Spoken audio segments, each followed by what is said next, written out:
Hello and welcome to my channel. I'm Jason White and this is Jason's Weird Reads, and today I am going to be doing my summer TBR for horror books. I have another video that I shot before this and I realized there's no horror books on it. And I was like, what the hell? And so I decided to go through my TBR and see what books I had on my horror list and add them because I like reading horror, and I'm finally getting in the mood after about 6 months, maybe a little less than that, of not reading so much horror. I think I've only read a handful of horror books this year. I don't have the number, but I know it hasn't been much, but I have a fairly extensive list here. Well, 10 books of horror books that I want to read this summer, hopefully. As I said in the other video, TBR video that I've done, that you'll see next probably. I don't always stick. Actually, I'm pretty terrible at sticking to. I'm pretty bad at sticking to TBRs, but we're gonna try. These are books some of these books I've been wanting to read for some time now, and they have appeared on other TBRs. So how about we get right into it? First up here, I have Hex by Olde, Heuvelt. Now, if this book, you probably recognize this book. I find that a lot of reviewers either love or hate this book.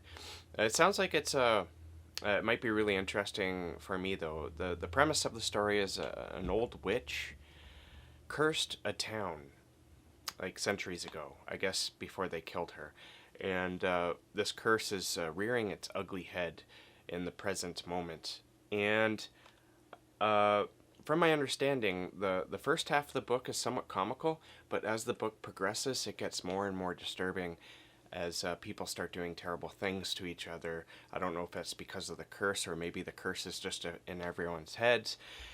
But I think people either didn't like it or liked it because of that shift within the book. I could be wrong, but I've been wanting to read this book for years, and so this summer I think is a great opportunity to give it a go.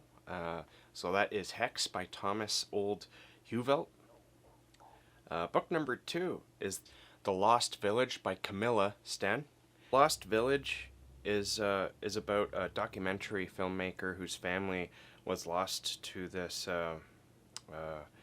village where a whole bunch of people disappeared. It's an old mining village, and I don't know if it's on fire or sort of like that one in the States where it's like slowly burning underneath, and was sort of an inspiration to that old video game and the movie Silent Hill.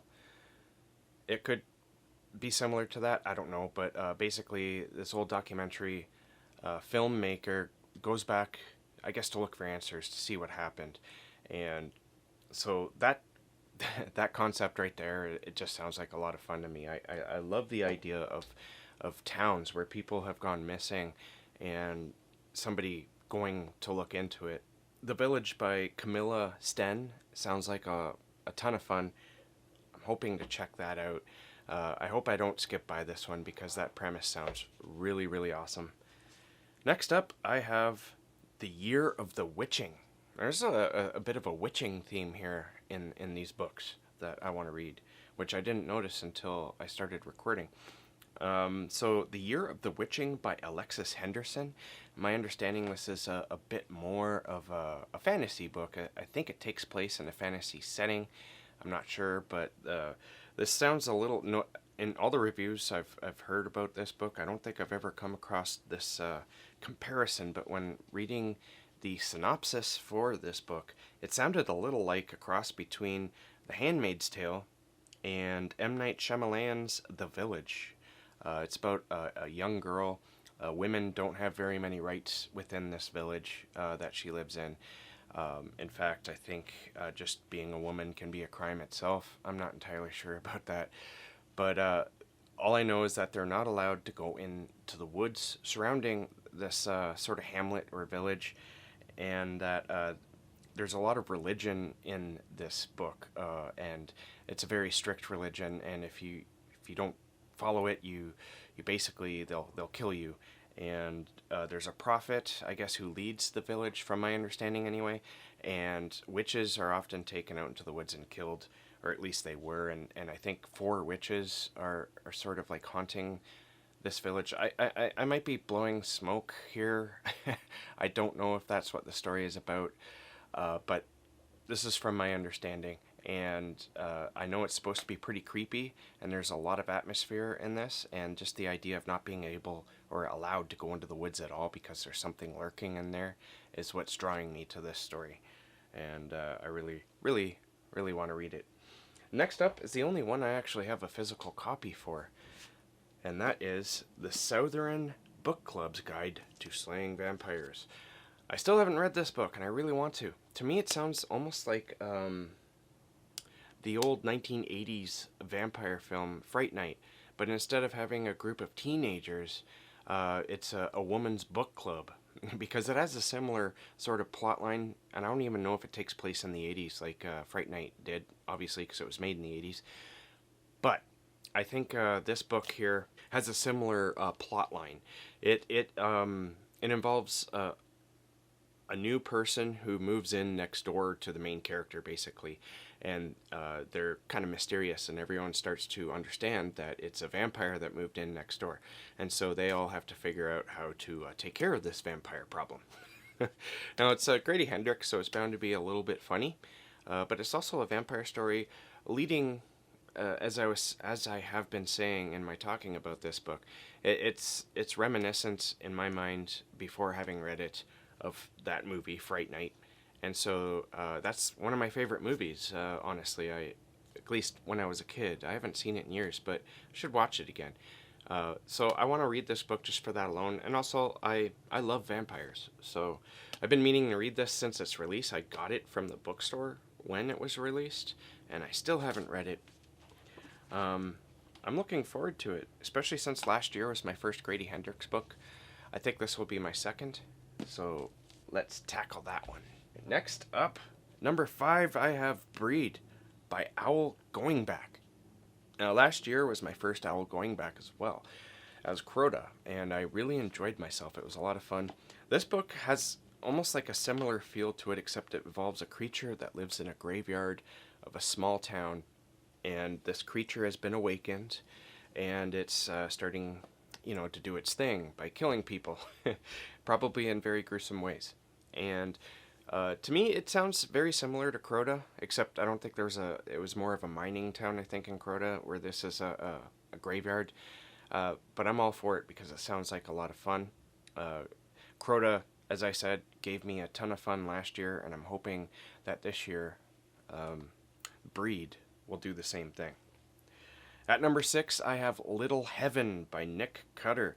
Now, about 5 or 6 years ago, I think it was, I read The Troop by Nick Cutter, and that book blew my socks off. It's so gory and odd, and I absolutely loved it. And I've been meaning to read Nick Cutter again for a long time, but when I check out the synopsises of his other books, I'm always just like, I don't know, man. Maybe sometime. So I finally settled on Little Heaven. From my understanding, is about this kid who is either taken by or runs away to a cult, to a little town called Little Heaven. I think it's the parents decide to hire some mercenaries or private investigators to go look into the whole matter. And I imagine this book is about a cult, and they have this person, and some terrible things are happening. Maybe the cult is, maybe what they believe in and what they're being cultish about is real. I don't know. But there's some interesting comparisons here. This book has been compared to Cormac McCarthy's Blood Meridian and Stephen King's It. Now, the synopsis that I gave really doesn't sound like that at all, but I guess we'll see once we read it. It sounds very dark. I'm not too sure why it would be compared to Cormac McCarthy. It can't be because of the style of writing, I don't think, anyway, because, well, if you've ever read a Cormac McCarthy book, you know he has a very distinct style.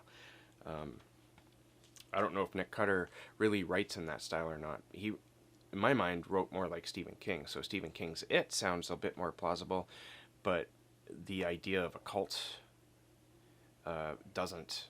I guess we'll see. It sounds interesting. nonetheless. And again, I think this is one where people are on the fence about, either they love it or they hate it, but it sounds very interesting to me. Next up, I've got a book that's technically not a horror book, but it's by one of my favorite horror authors, and that is Good Neighbors by Sarah Langan. Sarah Langan wrote a lot of books in the mid-aughts, I believe, like books like The Missing. And I read Audrey's Door. I loved everything that she wrote. And then she stopped writing for whatever reason. It doesn't matter. But this is her first book that she wrote since her return. And like I said, I think it's more of a thriller, but it sounds kind of horrific in my opinion, because it's about this couple, a small family that moves into this new neighborhood, a suburb. They move into a suburbs, and it's full of very strange people. There's like an ex-rock star with track marks up and down his arms, and there's like all these other people who are very, very strange, and they're not exactly welcoming to our protagonists. And then one day, a sinkhole opens in a park or somewhere, and one of the people from the suburb who's been there for a while, their kid falls in. And while they're searching for this kid, the whole community starts to turn on this new family. So in my opinion, that sounds pretty terrifying. I really, having lived in a small town my entire life, I really don't like the idea. And suburbs like that are popping up everywhere around here. They never used to be here when I was a kid, and I would not want to move into one of them. It's just too close knit. It actually becomes a community, and there's always problematic people within those communities. I kind of like living where I am, where I just live on a normal street with houses that are fairly spaced apart, and there's no committees or anything to deal with. So this book, Good Neighbors, and Southern Book Club's Guide to Slaying Vampires, kind of sound terrifying to me in that sense of having to not only move into a new house, but trying to fit in with a new community as well. Next up, I have The Hunger by Alma Katsu. I've been meaning to read this for a long time as well. It's a historical fiction with a supernatural bent. It's fiction. It's based on the Donner Party that were traveling from one part of the United States to another part through a desert, I believe, and they didn't make it. I think it was like 200 people or something just kind of went missing, or they died. Massive tragedy.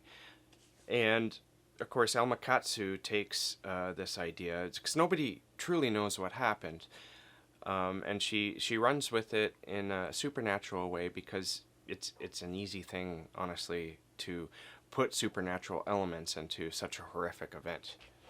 And I've been having read The Terror by Dan Simmons. That makes me excited to read something like this.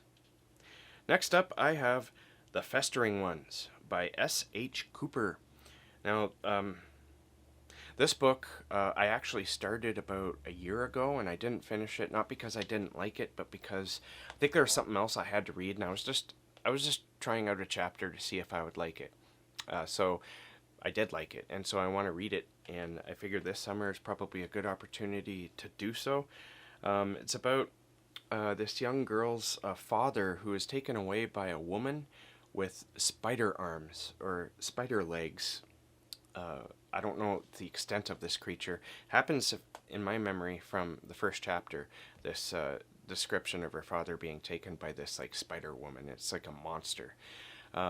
So it's 20 years later where this woman kind of goes and investigates what happened, and she finds a cult and other dimensions, and it kind of sounds like it might be a bit of cosmic horror, and I'm all for that. It sounds very fascinating. I can't wait to dig in and finish it. It's a novella, from my understanding, so it should be a pretty quick read. And finally, I've got what I believe is a new book by Gemma Amor, and that is 6 Rooms. Now, this is a haunted house story involving an old chateau. A chateau is sort of like a giant mansion. and it's a tourist destination. But people who come to guest there are not allowed to go off on their own, and they're also not allowed to touch the expensive rarity type of things that are in that house. Now, it's a haunted house story, so it's pretty interesting. It'll be pretty interesting to see what Gemma Amor does in this setting. It being a haunted house, I don't think I've ever read her. I've only read 2 of her things, so none of them have involved. Well, actually, that's not true. Girl on Fire was supernatural, but it was more of a science fiction tale. So it'll be interesting to see what she does with ghosts and a haunted house story. Alright, so that is my summer TBR for horror stories. Let me know down there in the darkness what you're hoping to read this summer, or if you have your own video of books you want to read. Just let me know down there. Don't put a link, because YouTube might think you're spamming me and they'll get rid of your video. So just let me know that you have a video and I'll go check it out. Thank you for watching. Keep being creative and keep being safe, and I'll catch you guys in the next bookish video.